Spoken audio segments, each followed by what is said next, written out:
GeekyMagic.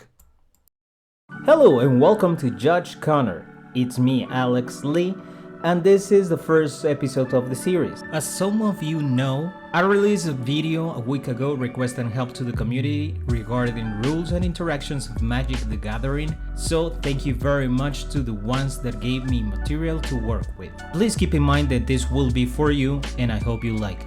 At this moment, I'm going to address some of the topics because some other questions that you have are more complex and those topics deserve a video on their own. I'm looking at you, Mutate. Also, I'm going to refer a lot to the comprehensive rules, or CR for short. If you don't know what they are, don't worry. This is everything that you need to know about the game, and I will leave a link of the big book of rules in the video description if you want to check them out. Once that being said, let's start with the first case. It seems that the small group on Persephone's Charm they have an argument regarding Crypt Rats, if it does damage to planeswalkers or not, and this is an interesting question, but I need to give some story. In the year 2007, Lorwyn was released, and this set included a brand new card type that it was the famous Planeswalkers. These type of cards added new mechanics in the games and new rules to play against them. For example, the rule 306.7. In a nutshell, it says that every time that you make damage to your opponent that is not combat damage by a source, you were able to redirect the damage to one of the planeswalkers they own. However, this created multiple issues in competitive play.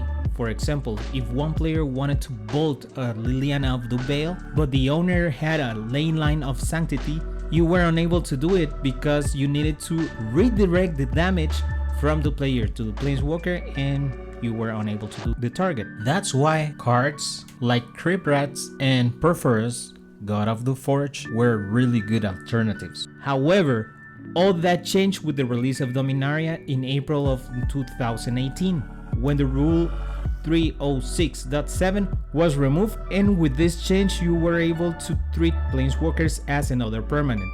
But the ramification and this change were huge for multiple cards. So the way it was handled was by making changes in the Oracle. For example, Lightning Bolt became from 3 damage to any player or creature to 3 damage to any target. But other cards remain the same. So this has generated issues within the community, and if you don't know if an old card received an update in the Oracle or not, I'll be leaving a link in this video's description so you can check which cards receive an update and which ones don't. So I hope I was able to resolve this argument with your playgroup and let me know if this works. Now for the second question, Scott says that wants to know a little bit more about the cleanup phase.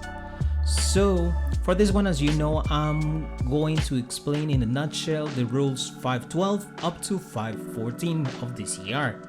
Now we need to take in consideration that Magic is a complex game. And in the turn instructions, we're going to focus mainly in the ending phase for this question. Now the ending phase, it is divided in 2 steps. The first step is the end of turn and the second is the cleanup. For the end of turn, the only thing that we need to know is that if any permanent spell or ability needs to trigger in things that says at the beginning of the end of the turn, then it will trigger in this step. We need to be careful because some old cards don't have the proper text added and they say at the end of turn, but some of those cards have received an update in the Oracle or the text has been updated in the newer reprints. I'll be leaving the link of the Oracle if you have the doubt of a specific card on this matter. Now for the second step is the cleanup. There is multiple things that we need to take in consideration. First, if the active player has more cards than their maximum hand size, that player discards cards to their limit, usually are only 7. Second, in this step there is no priority. Third, all damage marked on the permanents are removed or back to a healthy condition. And for last, all the effects that said until the end of turn and or this turn are over. If everything goes well, then the turn is finished and we start with the next turn. There is a small interaction that may change the result. For example, if something still triggers in the cleanup, in this case cards with madness when you discard them due to the excess of the hand, if that happens, the game will check that there is something wrong and that needs to get resolved before the end of turn. So the game will try to rewind to the previous step so we can resolve it, and if everything was resolved, then we start again with the cleanup until we finish with the turn. I hope this explanation helped you to understand better the ending phase, and we're going to go with the next case. Now for the next case, Carrick Borgman, I'm sorry if I butchered your name, wants to know a little bit more about mana ability and why we are unable to respond to them. For this one, we will review multiple rules such as 116 special actions, 405 stack, and 605 mana abilities. There are multiple special actions in the game that doesn't enter this stack, therefore we're unable to respond to them. For those actions I can say some such as playing a land, paying a morphing cost in a permanent, turn-based actions or TBA for short, stage-based actions, SBA for short, mana abilities, between others. But what are mana abilities? Well, there are two types of mana abilities, active abilities and trigger abilities. But there's a catch. Those abilities need to comply with certain rules to consider themselves mana abilities. Let's check the first type. For active abilities, they need to comply with the following. First, there is a cost to be paid to be activated. Second, most of them have a column.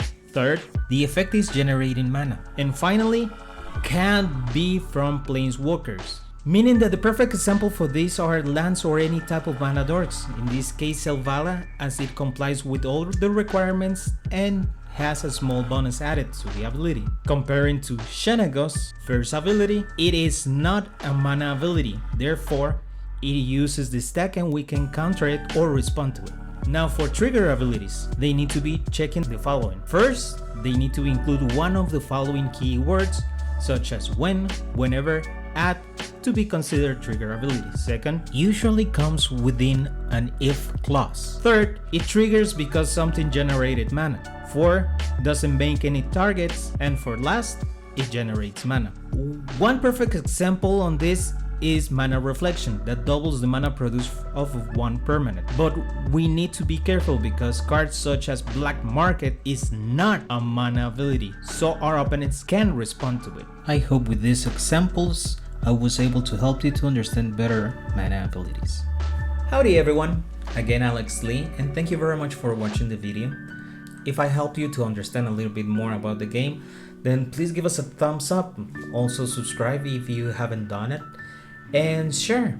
Probably someone else will need this information and will be able to learn also for that one. And don't worry if I haven't answered your question, I will be answered in a new video. Some of those questions are kind of more complex, so that will take more time in editing and I will have to make some time from my job in order to do them. But don't worry, I'm not gonna leave any questions behind. And if you have any other questions, any other doubts, any other suggestions, please leave it in the comments below. I really appreciate it. Now, before I go, I wish you the best for this new year. This 2022 would be amazing for you, for your family. I know that for this pandemic, it's been really complicated for all. But I wish you the best and happy holidays, happy new year. And I'll see you around for the next video. I will be reading your comments. Bye and thanks for everything. These shows and episodes like this are possible thanks to viewers like you. If you would like to support our channel, please like, share and subscribe. And also hit the notification icon so you don't miss any of our content.